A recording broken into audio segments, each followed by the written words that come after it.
अस्सलाम वालेकुम, सितारों के सफ़र पर खुश आमदीद। आज की मेरी बात आपके दिल को लग सकती है क्योंकि जो फेज़ चल रहा है, जो आप फ़ील कर रहे हैं, वो एक नॉर्मल वक़्त नहीं है।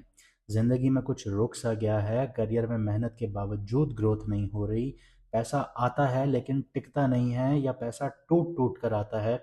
ज़िंदगी में डायरेक्शन क्लियर नहीं मिल रही, शादी हो चुकी है लेकिन घर के मसले ख़त्म नहीं हो रहे और अगर शादी नहीं हुई तो रिश्ते करने जाते हैं, बात पक्की हो जाती है लेकिन एंड वक्त पर चीज़ें खराब हो जाती हैं।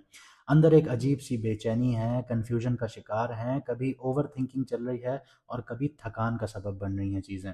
जैसे कोई इनविजिबल फोर्स आपकी मेहनत को, आपकी कामयाबियों को रोक रही हो।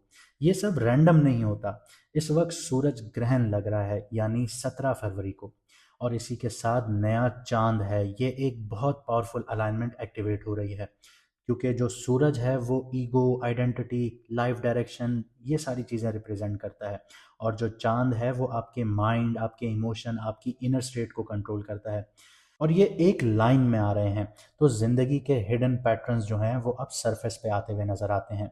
ग्रहण हमेशा एक रीसेट पॉइंट होता है ज़िंदगी में। जैसे आपकी ज़िंदगी में कुछ स्टेबल नहीं है तो वो हिलना शुरू हो जाती हैं, शेकी हो जाती हैं।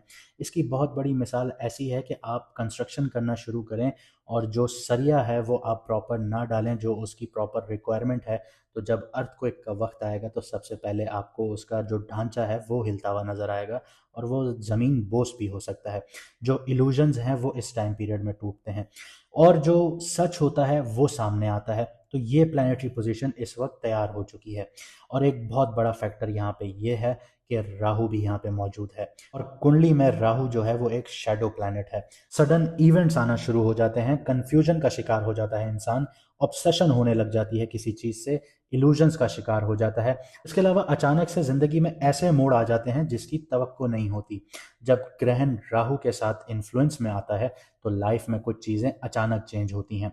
कभी करियर की डायरेक्शन, कभी रिलेशनशिप, कभी मेंटल स्टेट। तो राहु जो है वो चीज़ों को बढ़ाता है, डर बहुत ज़्यादा पैदा कर देता है, डिज़ायर पैदा कर देता है और अपॉर्चुनिटीज़ भी देता है। और अगर समझ ना हो तो इंसान गलत डिसीजंस लेता है, लेकिन अगर अवेयरनेस हो तो वही राहु इंसान को लीप फॉरवर्ड करवा देता है यानी ज़िंदगी में आगे बढ़ा देता है, कामयाब करवा देता है। और ये सब हो रहा है एक्वेरियस में।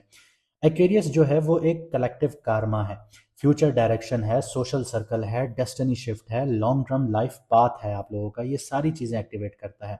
इसका मतलब ये कोई टेम्पररी फेज तो नहीं है, ये आपकी लाइफ की डायरेक्शन चेंजिंग वाली विंडो है। कुछ लोगों के लिए ये बहुत ज़्यादा अवेकनिंग सिचुएशंस होंगी, लेकिन कुछ के लिए एक टेस्ट होगा और कुछ के लिए हिडन अपॉर्चुनिटीज़ होंगी। तो वीडियो को आखिर तक ज़रूर देखिएगा। अगर बीच में आप लोगों ने छोड़ दिया तो हो सकता है कोई इनसाइट आप लोगों से मिस हो जाए, वो एक टाइमिंग मिस हो जाए, वो एक सिग्नल मिस हो जाए जो आपकी ज़िंदगी के नेक्स्ट चैप्टर को चेंज कर सकता है। तो कभी कभी सिर्फ समझ आना भी आधी प्रॉब्लम को सॉल्व कर देता है। और अगर आप ऐसा फील करते हैं कि करियर में ग्रोथ नहीं हो रही, करियर रुक सा गया है, मेहनत का रिजल्ट नहीं मिल रहा, शादी हो चुकी है लेकिन मसले ख़त्म नहीं हो रहे, या रिश्ते बनते बनते टूट जाते हैं, या लाइफ में रिपीट पैटर्न चल रहा है और आप उसका सलूशन चाहते हैं, तो आपकी स्क्रीन पर नंबर आ रहा होगा। आप व्हाट्सएप पर मैसेज करके मैडम एस्ट्रोलॉजर एन बख्श का अपॉइंटमेंट बुक करवा सकते हैं और अपनी लाइफ के गेस वर्क से निकलकर क्लैरिटी की तरफ आ सकते हैं। क्योंकि जब टाइमिंग समझ आ जाए तो इंसान सिर्फ सरवाइव नहीं करता, डायरेक्शन के साथ मूव करता है। और अगर आप लोगों को अपना मून साइन नहीं पता, कमेंट सेक्शन में अपनी डेट ऑफ बर्थ लिखिए, हमारी टीम आपको आपका मून साइन बता देगी। और चैनल को ज़्यादा से ज़्यादा सब्सक्राइब कीजिए क्योंकि हम लाइव आना शुरू होंगे। जो लोग सब्सक्राइब नहीं कर रहे वो लाइव सेशन में कमेंट नहीं कर पाएंगे।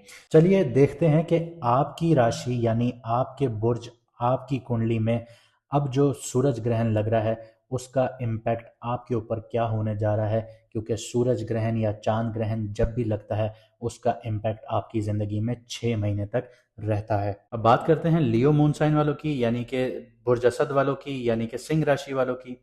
तो जो सूरज ग्रहण लग रहा है वो आप लोगों के 7th हाउस में लग रहा है, जो कि पार्टनरशिप्स का घर है, कोलैबोरेशंस का घर है, कॉन्ट्रैक्चुअल वर्क का घर है, बिजनेस अलाइंसेस का घर है, आपकी मैरिड लाइफ का घर है।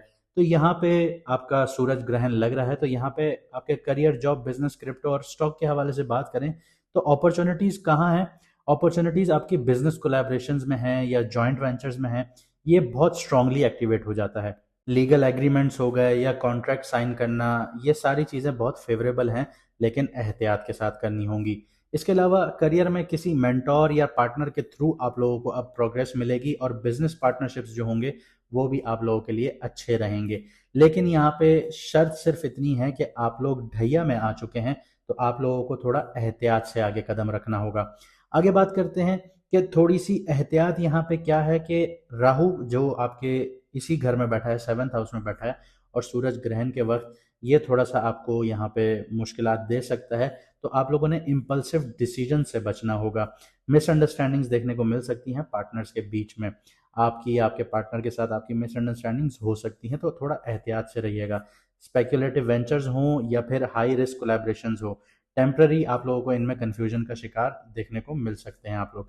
इसके अलावा जैसे मैंने आपको वीडियो के शुरू में बताया कि मून जो है वो माइंड को कंट्रोल करता है, तो पार्टनरशिप्स की जो डायनामिक्स हैं उसका बहुत ज़्यादा टेस्ट होगा आपके लिए। जो ग्रहण का पीक टाइम होगा उसमें पार्टनरशिप्स की एक्सपेक्टेशंस जो है वो मिसमैच फील कर सकती हैं। तो यहाँ पे थोड़ा एहतियात से आप लोगों ने आगे बढ़ना है। यहाँ पे टेम्पररी टेंशन्स देखने को मिल सकती हैं, मिसकम्युनिकेशंस हो सकती हैं, लेकिन 2 से 3 महीने में पार्टनरशिप से रिलेटेड जो डिसीजंस हैं वो अनफोल्ड होते हुए चले जाएंगे। आपको पता चलना शुरू होगा कि आपने इम्पल्सिवली डिसीजन लिया था या स्मार्ट मूव लिया था। अब आगे जो 6 से 12 महीने होंगे, तो लॉन्ग टर्म में आप लोगों को क्लैरिटी भी मिलेगी और आपका जो कोलैबोरेशन है वो स्टेबल होना शुरू हो जाएगा। आगे बात करते हैं सिंगल, लव और मैरिड लाइफ की। तो सबसे पहले सिंगल्स को देख लेते हैं। तो न्यू रोमांटिक अपॉर्चुनिटीज आप लोगों को मिलती हैं यहाँ पे, आपके सोशल सर्कल्स के थ्रू, आपके प्रोफेशनल नेटवर्क्स के थ्रू, आपकी बिजनेस पार्टनरशिप्स के थ्रू। तो यहाँ पे आप लोगों को मिलेंगी एक नई अपॉर्चुनिटीज। लेकिन यहाँ पे जैसे मैंने आपको बताया कि राहु भी बैठा हुआ है, तो इल्यूजन या टेम्पररी अट्रैक्शन यहाँ पे दे सकता है, जो कि शुरुआत में आपको आपके लव लाइफ से रिलेटेड कंफ्यूजन देगा। कपल्स और मैरिड लोगों की बात करें तो रिलेशनशिप में एक्सपेक्टेशंस वर्सेस रियलिटी, ये टेस्ट आप लोगों का चलेगा। माइनर डिसएग्रीमेंट्स देखने को मिल सकते हैं, कम्युनिकेशन गैप्स जो है वो सरफेस पे आ सकते हैं। जो जॉइंट गोल्स हैं या अलाइनमेंट है उस पर अब आप लोगों को फोकस करना होगा। और इस चीज़ का अगर मैं साइकोलॉजिकल लेयर पे लेके जाऊं आप लोगों को, तो ईगो वर्सेस इमोशनल अलाइनमेंट का आप लोगों का टेस्ट होगा बेसिकली। तो इस चीज़ को आप लोगों ने बहुत एहतियात से आगे बढ़ना है, क्योंकि आपकी पर्सनालिटी में वैसे ही ईगो रहता है। क्योंकि लियो जो साइन होता है वो एक शेर की मुशाबित होता है, यानी वो किसी से कमतर नहीं है। तो ये एक ईगो की फॉर्म आ जाती है। भले आप ये कहें कि मुझ में ईगो नहीं है, वो नहीं होगा, बिल्कुल नहीं होगा, लेकिन एक ईगो का पर्सपेक्टिव आ जाता है। कोई आपसे मिले या आपसे बात करे तो उसको यही लगेगा कि आपके अंदर थोड़ा सा एटीट्यूड है या ईगो है। तो यहाँ पे आपके इमोशंस और ईगो का यहाँ पे अलाइनमेंट का टेस्ट होगा कि आपको ये कैसे मैनेज करना है। लेकिन जैसे ही सूरज ग्रहण लग जाएगा, चांद आगे बढ़ना शुरू हो जाएगा, तो यहाँ पे आप लोगों को क्लैरिटी भी मिलना शुरू हो जाएगी, अंडरस्टैंडिंग भी होना शुरू हो जाएगी, पार्टनरशिप्स जो है वो आपकी मजबूत होना शुरू हो जाएंगी। लेकिन इसका हेल्थ पर क्या इम्पैक्ट आएगा वो भी डिस्कस कर लेते हैं। तो 7th हाउस जो है वो स्ट्रेस दिखाता है आपको रिलेशनशिप्स के थ्रू, पार्टनरशिप्स के थ्रू, सोशल इंटरेक्शंस के थ्रू। तो यहाँ पे जितना आप लोगों में उठेंगे बैठेंगे मिलेंगे, तो वो 100 बातें जो होंगी वो आपके दिमाग में एक ऐसा स्ट्रेस क्रिएट कर देंगी। तो यहाँ पे थोड़ा सा आप लोगों ने अवॉइड करना होगा। तो जो टेम्पररी फटीग है वो भी यहाँ पे आपको देखने को मिलेगी, और टेंशन्स भी आपको मिलेंगी एक्सपेक्टेशंस के थ्रू। तो एक्सपेक्टेशंस आप लोगों ने नहीं पालनी, वरना ये टेंशन्स की फॉर्म में कन्वर्ट हो जाएंगी। तो जैसा मैंने वीडियो में आपको सारी चीज़ें बताई, तो आप कमेंट सेक्शन में ज़रूर बताइएगा कि आप सही फैसले लेंगे या आप गलत फैसलों की तरफ जाएंगे। क्या आप हर फैसले से पहले रिसर्च प्रॉपर करेंगे या नहीं? ये सारी चीज़ें कमेंट में मुझे आप ज़रूर बताएंगे। और अगर आपको हमारी मेहनत अच्छी लगी तो वीडियो को लाइक शेयर ज़रूर कीजिएगा, कमेंट में ज़रूर बताइएगा, और चैनल को सब्सक्राइब करना ना भूलिएगा। मुझे दीजिए यहाँ से इजाज़त, मिलते हैं अगली वीडियो में सितारों के सफ़र पर।